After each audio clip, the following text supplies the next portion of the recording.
Going elsewhere. Really, they wouldn't want me to spend my money here if they wouldn't want me here. South Florida losing travel business. Is it politics or perception? A parting shot about running out of room for the trash. I think it's an alarmist letter. But I don't think the delay is as great as maybe inferred. What's the plan? When? And for whose neighborhoods? I wanted to sit in Alex's chair. Seeing the blood of my daughter, Alyssa.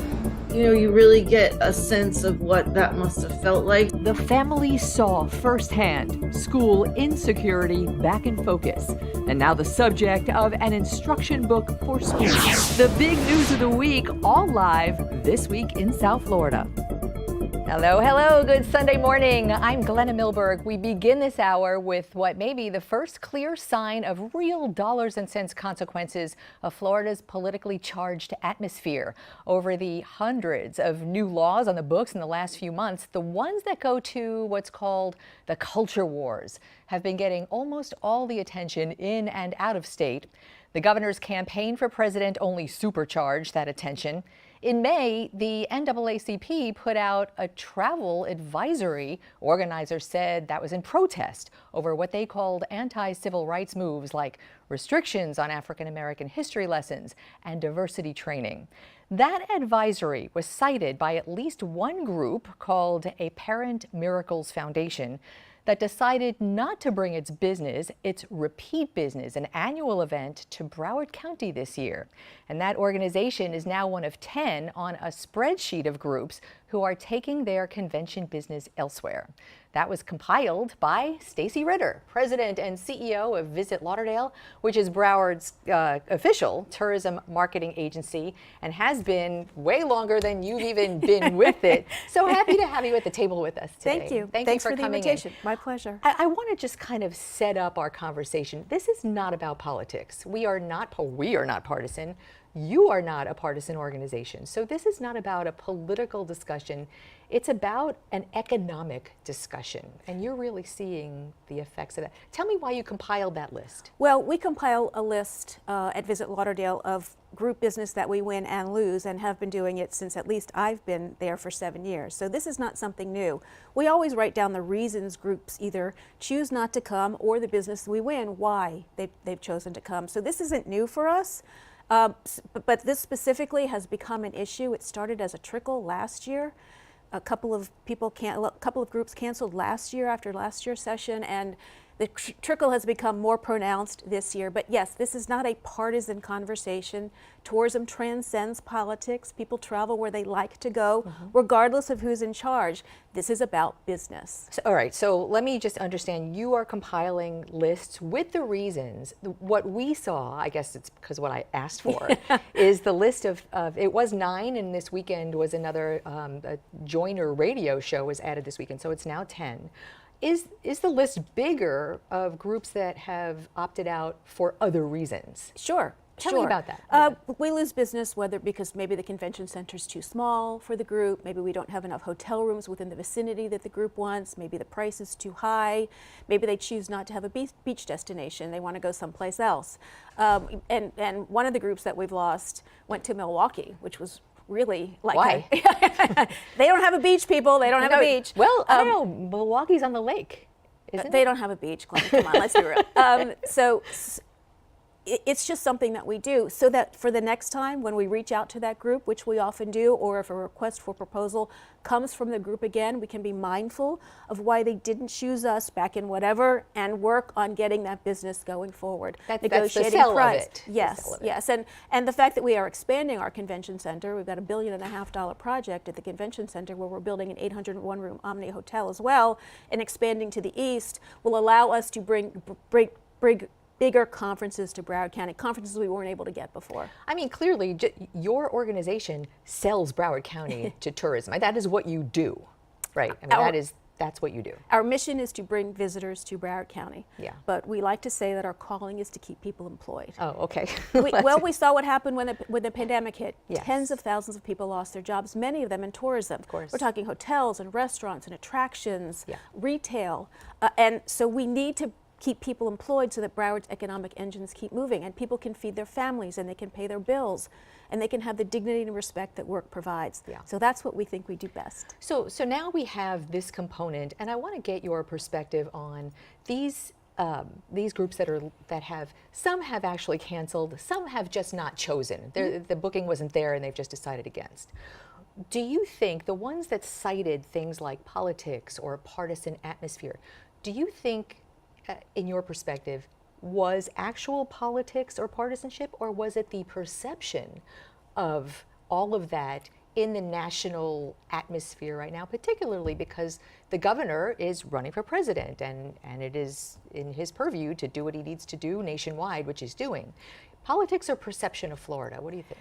Well, there are 20 million people who live in our beautiful state. We don't all think like one. We're not monolithic. So, but certainly the spotlight has moved to Florida more intensely these days because of the political environment. Yeah.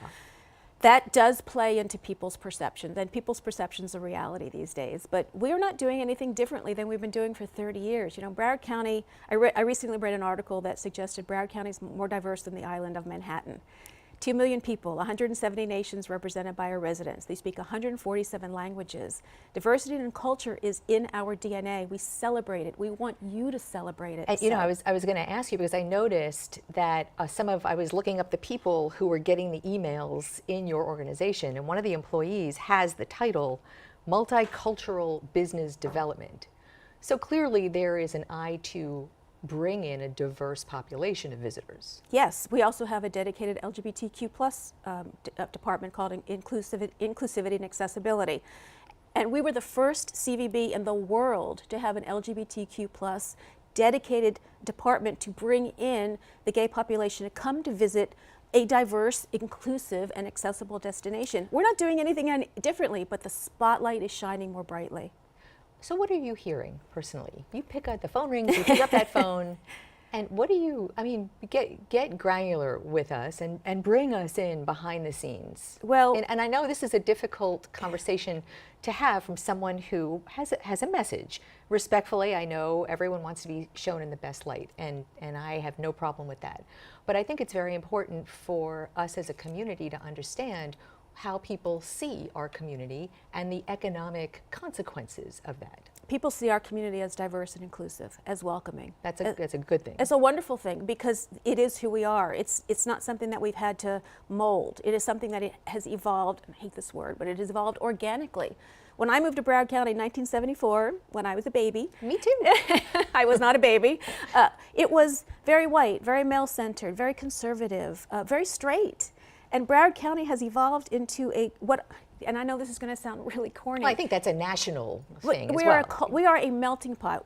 I really, truly believe that Broward County provides the American dream that people are looking for. We have a very large immigrant population, and we celebrate that. So now back to the travel business, when you get those phone calls lately, and you said it started last year. It did. All right, well, take me through that. Why last year? At what point last year, and what did you first see?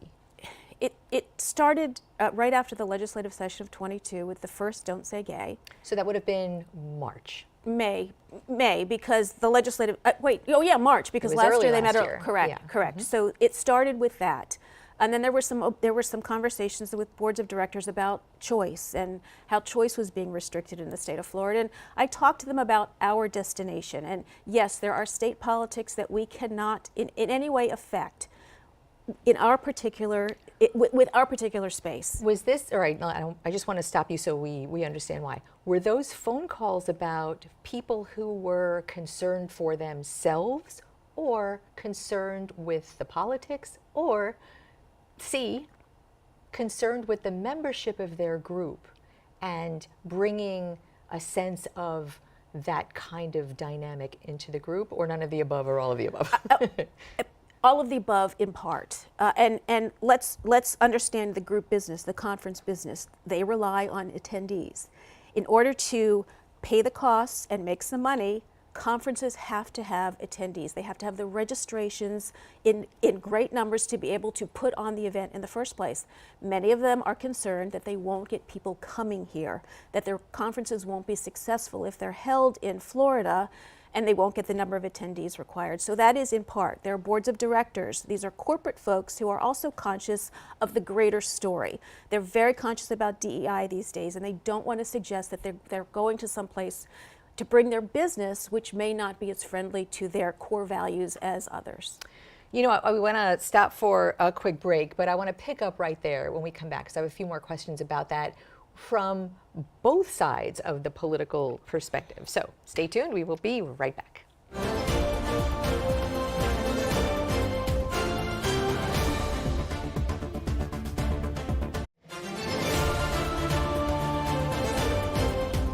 We are back with Stacey Ritter, President and CEO of Visit Lauderdale, the marketing arm, the visitor and convention bureau of sorts of Broward County, talking about the impact that the perception or the politics of Florida seem to be having on the convention business and the visitor business. And you have that in black and white. And again, I want to set up that this is not a political conversation. I want to make you comfortable being with us, because I'm very grateful for your time. And I know it's not an easy conversation to have. And we have a very diverse political audience here, and very engaged, and also an audience that wants to see good things happen. We all have kind of the same goal. We all want good, right? How we get there might be a bit different, but we all want good things.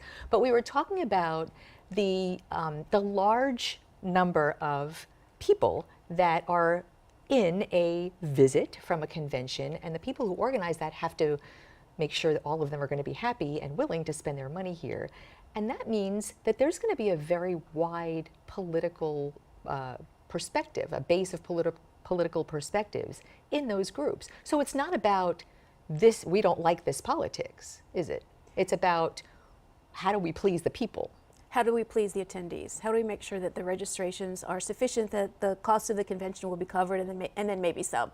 Because they all rely on registrations in order to cover the costs. And it's important to also understand that group business books years in advance. So right now we're booking Right. 26, 27, 28, 29, and 30.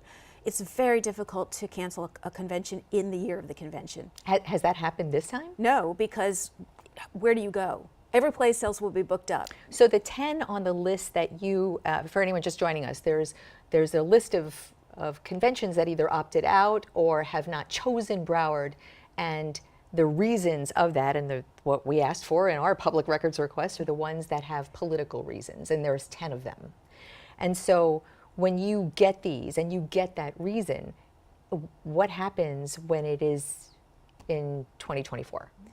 Which is right around the corner. It's unlikely that it would happen. 2024 is usually, it would be booked by now, but there are those conversations being had that I have no doubt that there are conferences which are scheduled here for 24, which are looking for someplace else, but won't let us know until they actually have someplace else to go. It's hard to find within the year or year and a half someplace to move a large conference. Have you heard that the conferences that have been booked for a few years and are coming next year have lost attendees for any kind of political reasons? No, and we wouldn't know the number of attendees until after the event, when they do an after-action report, because in order to get paid, they have to fulfill certain deliverables under the contract with us. Have you heard of any of your colleagues in Miami-Dade or Tampa, St. Pete or Jacksonville or the Panhandle, huge convention destinations as well, your competition, I suppose. In some respects. But colleagues in a way as well. Yes. Have you heard a similar theme from anywhere else in Florida? Sure. Orlando has publicized a couple of conventions they've lost. Miami lost a Black County Managers Association meeting that was scheduled to come earlier this year. So for those reasons. For the same reasons. Yes, and there are a variety of them, whether it's the NAACP Travel Advisory or the Equality Florida Travel Advisory or the LUPAC Travel Advisory. You know, as you're talking travel advisories, it dawns on me that it goes both ways. I don't know, Senator Rick Scott actually posted a travel advisory. If you are, I don't want to quote him. I know the quote. But the gist of it was, if you are a communist or a socialist, don't come to Florida. That was a travel advisory for very different reasons. Well, in Visit Lauderdale, our tagline is everyone under the sun.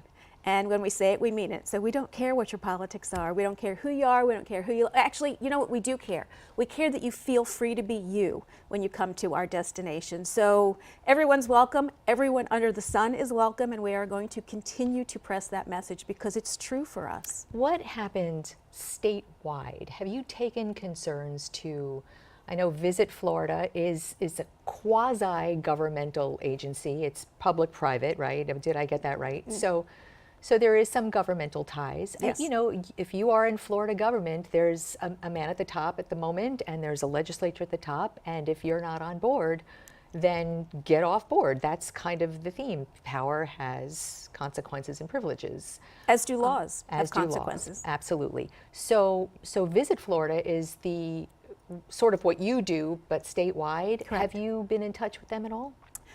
No, not about, although they are familiar with the message, with the issue, and they have put out their own message, which aligns very much with what the leadership in Tallahassee is saying. But I have spoken to Florida Destinations, which is our advocacy arm. Visit Florida is not an advocacy arm. They are a marketing organization, as we are. We do not do advocacy. Right. But I have spoken to Destinations Florida, our marketing arm, and suggested it's time for the CVBs to have a conversation, because lost business, losing jobs is, you know, when you're a destination which relies on tourism, whether you're a state destination, the state in general or Broward County specifically, and you rely on tourism, anything that can impact tourism, whether it's a hurricane or Zika or the pandemic, that's bad for business.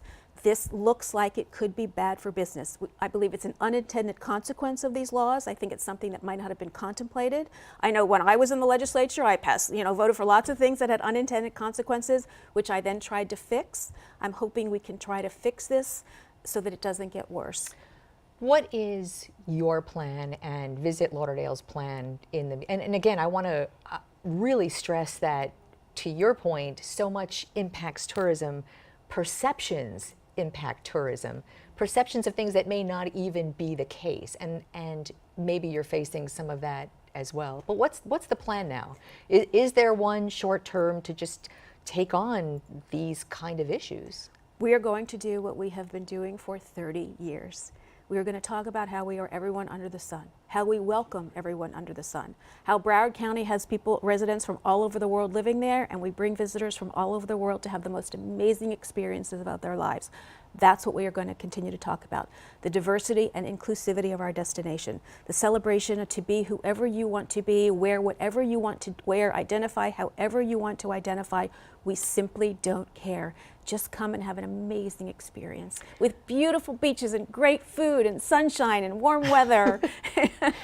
We're going to clip this tape and you can use it in one of your commercials. I want to, before we run out of time, I just want to, I actually over the weekend spoke to some of the organizers and convention planners that were among the groups, one that pulled out and one that decided not to book in the first place.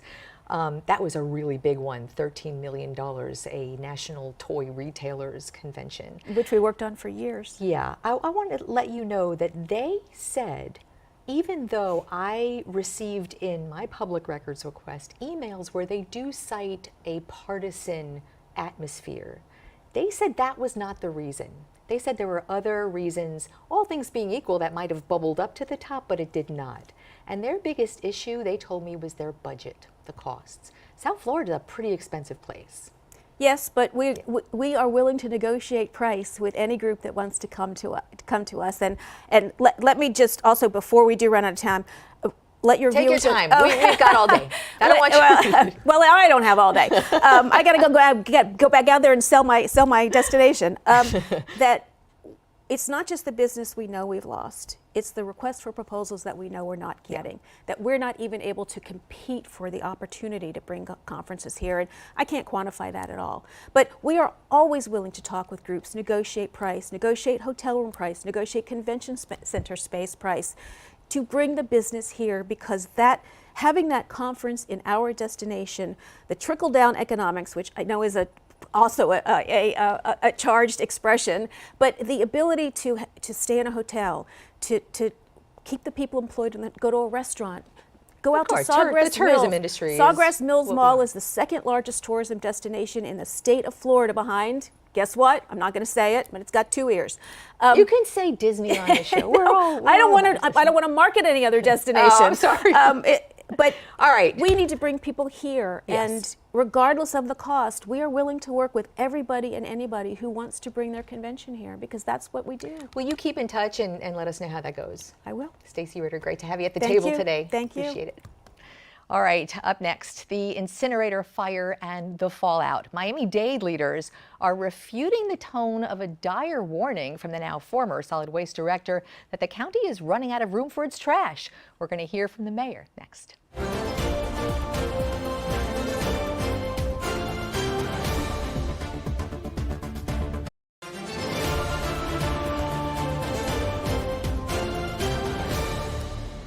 Miami-Dade leaders are refuting the tone of the dire warnings from the now former solid waste director that the county is running out of room for its trash. The former director raised the red flags in his resignation letter this week that without a move to expand waste facilities, the county would have to stop all building, residential and commercial, by next year. The mayor and several commissioners from across the political spectrum called his words alarmist and off base, while acknowledging the need to move forward and say they are doing so. No question, Miami-Dade will be getting one or more new trash processing facilities to accommodate the growing amount of garbage. Part of the planning underway by this woman right there. Mayor Daniella Levine Cava is here to talk trash with us today, so to speak. Mayor, great to see you, and thank you for being with us. Always. Thank you, Glenna. So that resignation letter kind of vaulted Miami-Dade waste into the public consciousness. No one really thinks about getting rid of their trash until they can't or something goes wrong. So it sounded pretty serious. And I think from a public perspective, really, we uncovered some tensions there in the trash department. But the real headline, I think, was that advisement of a moratorium on building. Take us through that. You said that was alarmist. We talked earlier in the week. Take us through what is the story there? Yeah, thank you so much, Glenna. Look, we always are working on ways to improve our trash collection system. We know, yes, we have landfills. We also had the incinerator, which of course burned down. So the incinerator was an important part, the waste to energy plant of our solution. We have recycling, and so many, many aspects to it. So we have collected trash throughout, despite the closure of the Covanta waste to energy plant due to the fire. Nobody has faced any problems with garbage pickup. We've expanded our use of landfill in other parts of the state and with commercial landfill operations. And so while we're working diligently to come up with a comprehensive approach, we have a short-term solution, and we're working on a longer-term strategy, which we'll be presenting shortly. So nothing in that letter was a secret. It was all in previous communications with the board, and we're working diligently to address all of it. That fire in February that took the Covanta incinerator offline, that actually exacerbated and kind of put on the front burner a lot of the planning that was going on. And you talk about things that I think a lot of people may not realize. We're looking at it now in its burned form. This incinerated about half the trash in the county so that landfills weren't needed. It got rid of it, it was away, and turned it into energy. So it's not just a trash facility, it's actually, you called it a waste to energy, and that's what it means. It actually reduces the need for the landfill. So the short-term solution is in place. Long-term, originally, it was to be rebuilt because it is 40 years old on that site. That site now, though, is in the middle of a residential area in Doral. So that plan was scrapped.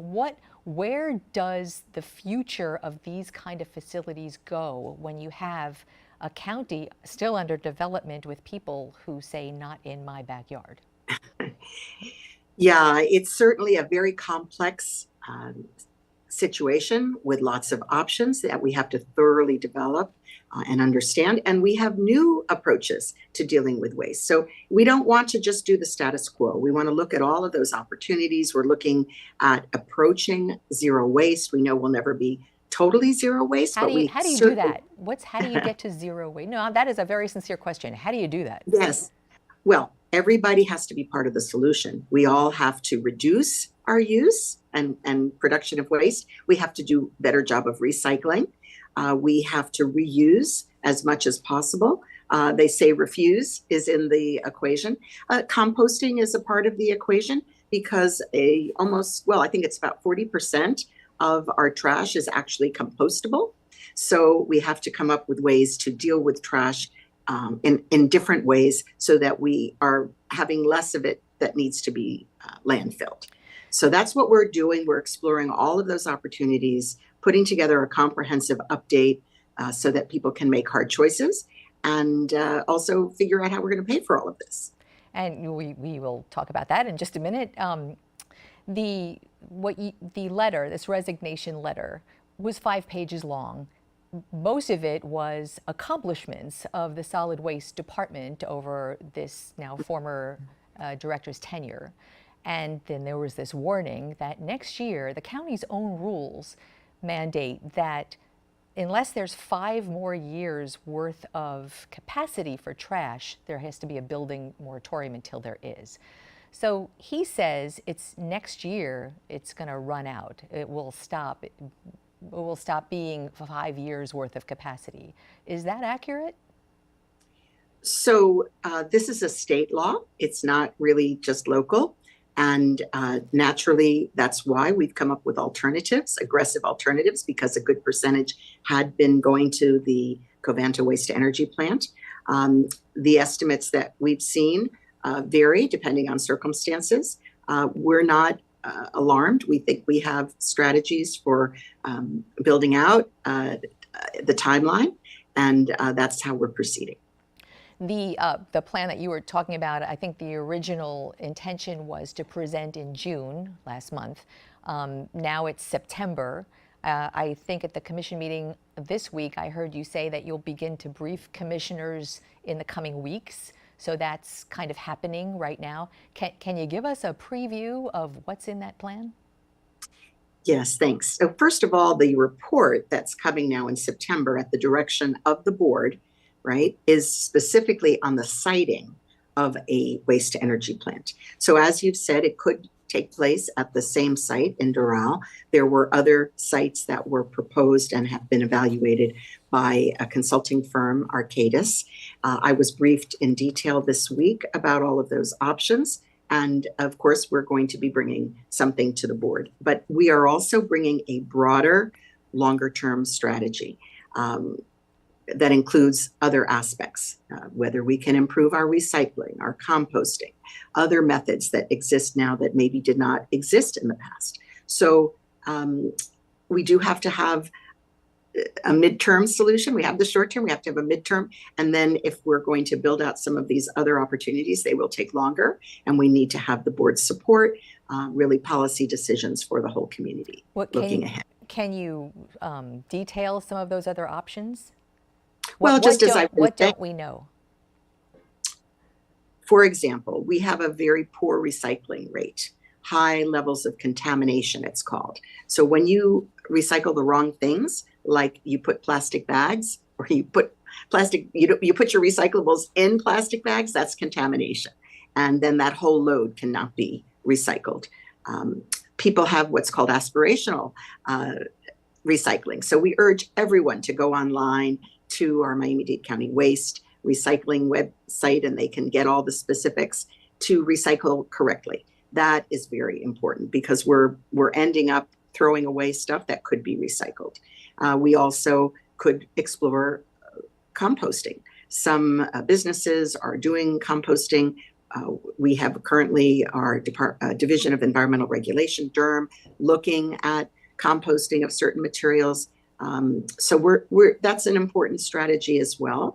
And then we're open to other strategies. People are approaching us all the time with new technologies that can improve our, reduce our waste, basically. The future of waste. All right, I have 2 more questions about the site and the costs. And I think the site question, a lot of people, especially in areas where this incinerator might be going, want to hear. So we will take a quick break and be back in a few minutes with that.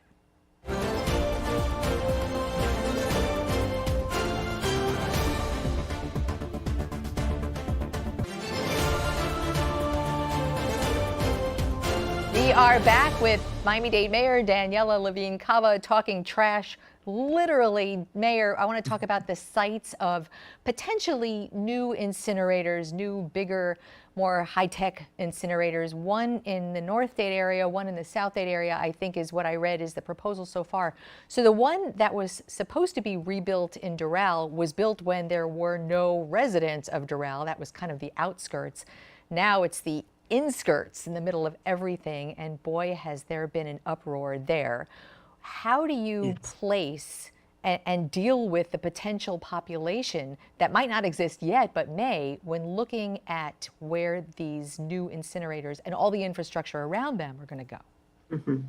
Yes, thanks, Glenna. It is really complicated because some of the sites that are being explored are outside the urban development boundary.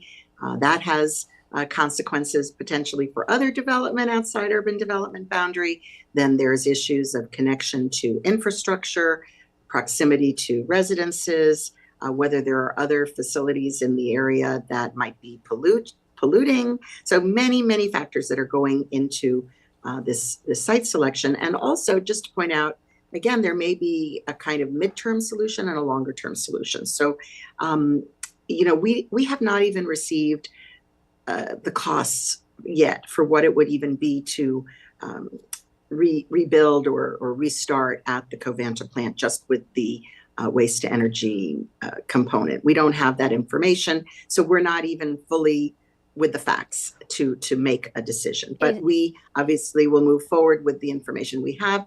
And I just want to emphasize, to put it into a bigger context, we have to have a long-term solution, one that will be environmentally appropriate, long-term save taxpayers money, and that is also what we're trying to do. In the midst of coming up with something to deal with the landfill capacity, we also need to look into the future for something that we think the public will really appreciate because it will be long-term, environmentally friendly and cost-effective. Yeah, trash is all about the money and the environment and the capacity and the politics, and there's a lot of moving parts here.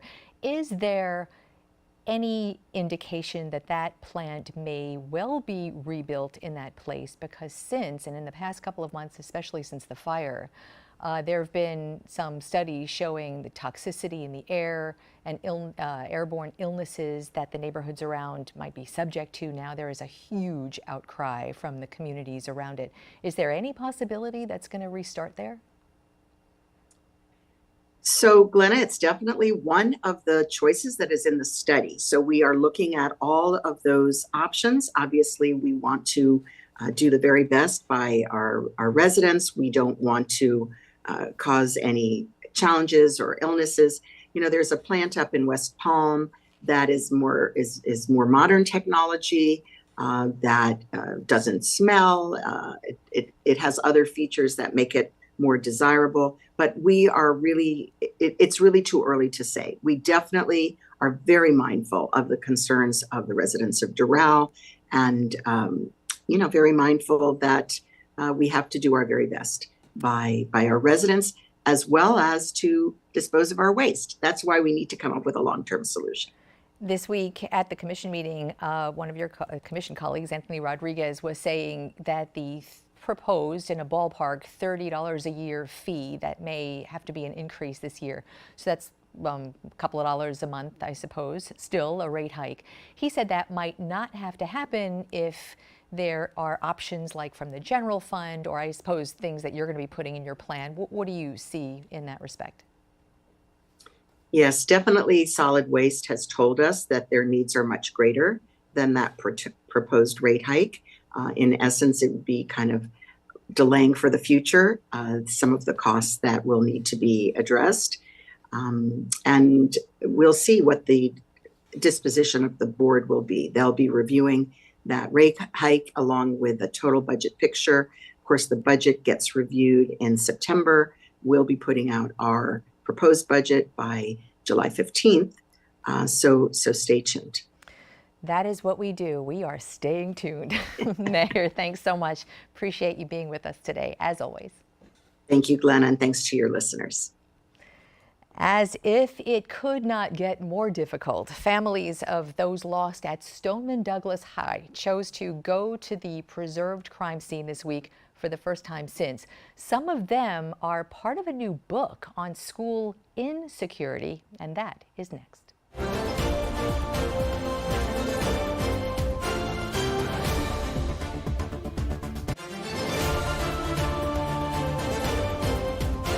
The mass murder at Stoneman Douglas High 5 years ago vaulted the security of schools, or lack thereof, to the top of public consciousness. Many of the families who this week endured seeing the scene of the crime firsthand, many have dedicated their lives in various ways to making schools safer. Some are part of a new book whose author is one of South Florida's foremost security experts, who works to train and advise schools and others nationally on safety and security. That book is called School Insecurity, and the author is Wayne Black, right here live from somewhere, I think in the front seat of his car, which is an idle move. Wayne, for you to join us today, I am very grateful for that. Well, I'm happy to be here, Glenna. Thank you. So your new book just came out. And for those who don't know you in South Florida, and I can't imagine there is anyone who doesn't know that you are really part of the gold standard with roots in Miami-Dade investigations so long ago, part of the gold standard of security and lately school security. Your book that just came out, in it you say that unfortunately there will be more, in the dedication, incidentally, to the victims of such attacks. Why are you so certain? Well, Glenna, there always is, isn't there? I mean, every year we have more and more school shootings, and we ramp up. Schools are concerned about it across the country after there's a shooting, and then after about 30 days, they sort of relax and think, well, it can't happen to me. So what I did in the book is I actually put in my checklist. It's really a book for parents, giving parents the proper questions to ask, and so they can go to the school board in the school and say, what are you doing to protect my child? And I think that's really important. That's what will change things. And I want to say that I kind of sped read through it last night because it just came out. And that checklist was one of the things that really caught my attention, because as a parent, you send your kids to school, and I think now there's much more of a public consciousness about security since not only Marjory Stoneman Douglas, but so many school shootings. But this is really an empowering way to give a tool to a parent to flat out ask about A, B, C, the perimeter, the checkpoints. Are they enforced? Do police have a blueprint of my school?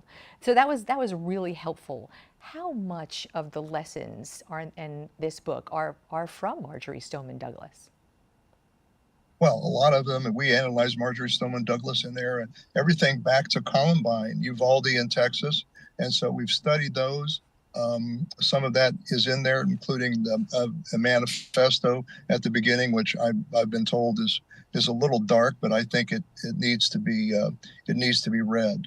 But yes, it's an aggregate of what's happened and how to protect schools. There are a bunch of reasons, Glenna, why schools have active killers, active shooters, but there's not one good reason. There's no reason for a child not to come home from school. And as we saw so repeatedly as the investigation into Marjory Stoneman Douglas unfolded, and is still, the layers of missteps from so long ago right up until that day, that's one of the toughest lessons, I think, for everyone to learn about how much this could have been prevented. So one of the parents, now a school board member, Lori Aladeff, was interviewed. You sat down with her. She, in the book, seems like she really opened up and got very granular with you. Did you want to talk to other parents? How did they respond to you? I talked to a few. I talked to Max Schachter, who's also very involved now. Lori's interview was tear-jerking. Yeah.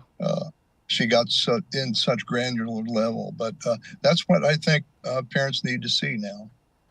What would be to you a 100% fail-safe, secure school? Well, part of the use of the guidelines, planning. Look, the side with the best plan wins. It's really that simple.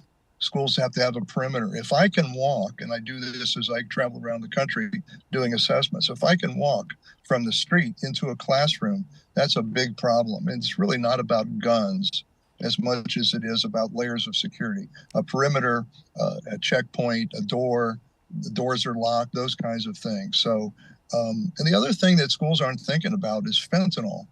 Probably 75% of the schools I visit around the country haven't thought about having Narcan. It's over the counter now. And we've had 100,000 accidental overdoses in the country, some involving schools.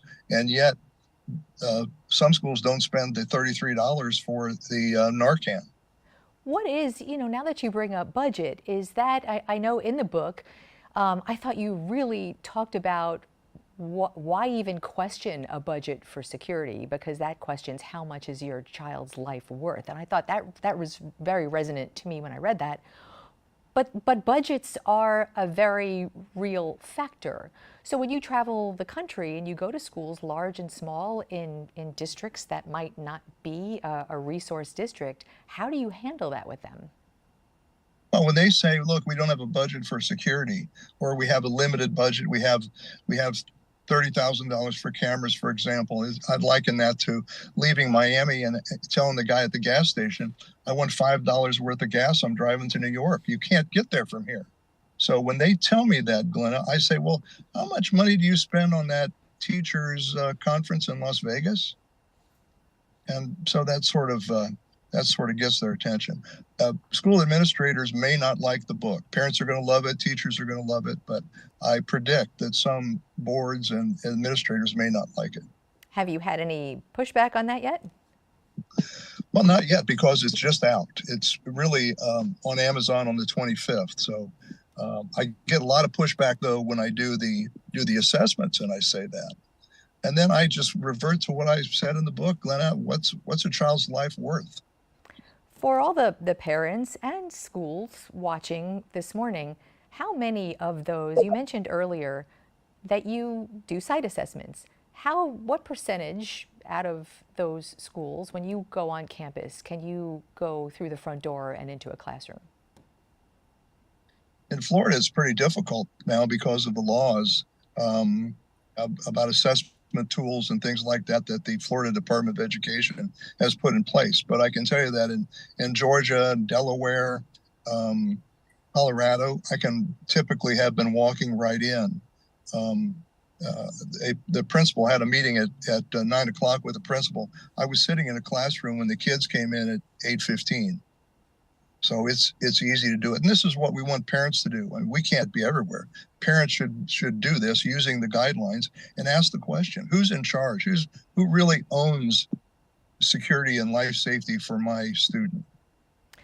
We don't often talk about books on this program, but in light of our community, in light of what Marjory Stoneman Douglas families endured again this week, I think this was a really important conversation to have because what is in that book is, and what the parents have been doing as legacies, the foundations, their training modules is really something very, very valuable. Wayne Black, thank you so much for pulling over for us today.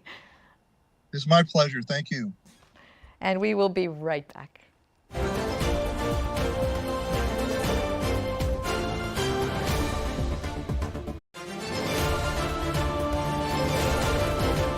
To re-watch today's interviews or listen to our podcast, just scan this QR code right there with your phone, and it takes you right to the This Week in South Florida section of local10.com. And you are such a big part of this program. I want to hear from you. You can connect so easily on social media. Follow us at Glenna WPLG. Have a beautiful Sunday.